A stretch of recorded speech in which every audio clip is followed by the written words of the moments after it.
कहानी एक तलाकशुदा पति पत्नी की है। पूरा वीडियो देखना, अच्छा लगे तो कमेंट शेयर अवश्य करना। ये कहानी उस तलाकशुदा पत्नी की है जो पति बहुत शराबी था और जुआ भी खेलता था। पत्नी के लाख समझाने पर वो नहीं मानता है। जब हद हो गई, ज़्यादा ही दारू पीने लगा, तब लड़की ने फैसला किया कि मैं तलाक लूँगी।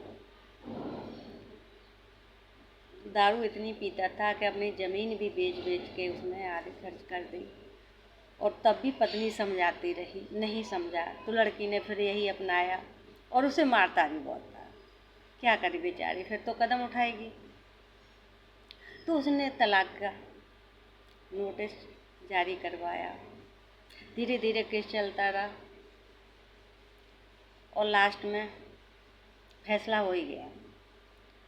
लास्ट में फैसला में कुछ रकम तय की गई थी जो लड़की को देनी थी, लेकिन उस लड़की ने लेने से इनकार कर दिया। जब लेने से इनकार कर दिया तो लड़के ने कहा, जब तुम मुझे छोड़ के जा रही हो तुम ये रकम ले सकती हो, तुम्हारे काम आएगी। तो लड़की ने कहा, नहीं, ये रकम मेरे कितने दिन चल जाएगी। और उसने रकम नहीं ली, छोड़ के चली गई। तो एक स्कूल में पढ़ाने लगी, 4-5 हज़ार रुपये की कमाई करने लगी, जिससे उसका गुजारा होने लगा। एक दिन, कई साल बीत गए, तो एक दिन ट्रेन में सफ़र कर रही थी और उसी समय उसी गाड़ी में, उसी डिब्बे में, उसी सीट के ऊपर, सामने वाली सीट के ऊपर उसका पति सोया हुआ था। जब पति सोया हुआ था तो उसकी अचानक आँख खुली और नीचे जब देखा तो उसकी तलाकशुदा पत्नी बैठी हुई थी। वह देख के चौंक गया, क्योंकि उसके गले में न मंगलसूत्र न मांग में सिंदूर था। ऊपर से नीचे आया, उसके बगल में ही बैठ गया। पूछा कि तुमने अभी शादी नहीं की? तो उसका जवाब था नहीं। तो उसने लड़के से पूछा, क्या आपने की? दोनों के जवाब नहीं थे। तो उसने कहा, लड़की ने, माँ कैसी है? तो बोला, माँ तो बहुत पहले चली गई, अब मैं बिल्कुल अकेला हो गया हूँ और मैं सुधर भी गया हूँ। उसने सारी ज़मीन जायदाद सभी बेच दिया और बिल्कुल अकेला हो गया। अब उसके पास ना परिवार है, न ज़मीन है, न पैसा है। वो बिल्कुल अकेला हो गया। अब उससे कह रहा, क्या मुझे अपनाओगे? तो उसने कुछ नहीं कहा। तभी एक कुल्फी वाला आता है बेचने के लिए। तो लड़के ने कहा, क्या कुल्फी खाओगी मेरे साथ? लड़की ने कहा, मैं एक शर्त पर, इसके पैसे मैं दूँगी। तो दोनों कुल्फी खाते रहे, बातें करते रहे।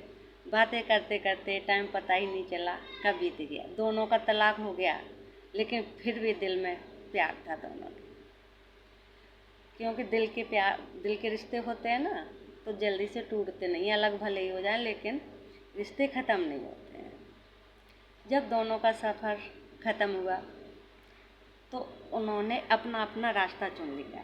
कानपुर जा रहे थे। लड़की गई थी अपनी माँ को देखने, माँ बीमार थी, और लड़का किसी कंपनी में काम के वास्ते गया था। तो लड़के ने पूछा, तुम कब लौटोगी? तो लड़की का जवाब था, मैं कल ही लौट आऊँगी। तो लड़के ने कहा, ठीक है, मैं भी कल ही लौट के आऊँगा, मैं तुम्हारा इंतज़ार करूँगा। जब उधर से लड़की आई दूसरे दिन, तो गले में मंगलसूत्र, मांग में सिंदूर था। ये सब देख के लड़का खुश हो गया और कहने लगा, चलो अब हम दोनों हंस के ज़िंदगी बिताएंगे, दोनों प्यार से रहेंगे। अब तुम्हें कोई शिकायत नहीं दूंगा, कुछ भी नहीं कहूँगा तुमसे, न कोई शिकायत दूंगा और नहीं मैं दारू पी, मैं बिल्कुल सुधर गया हूँ।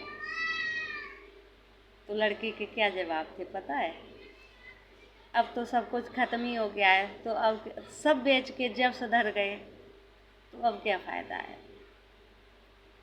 लेकिन लड़की बहुत अच्छी थी, समझदार थी। उसने ससुराल का रास्ता चुना और अपने पति के साथ हंसी खुशी से जाने लगी और दोनों अच्छी तरह खुशहाली ज़िंदगी जीने लगे। अगर वीडियो अच्छी लगी हो तो कमेंट अवश्य करना। ऐसी बहन को मैं बार बार नमन करती हूँ कि जिन्होंने मायका का नहीं ससुराल का रिश्ता अपनाया, और यही होना चाहिए, क्योंकि मायके में कोई इज्जत नहीं होती है। पति के साथ रहो मान सम्मान के साथ।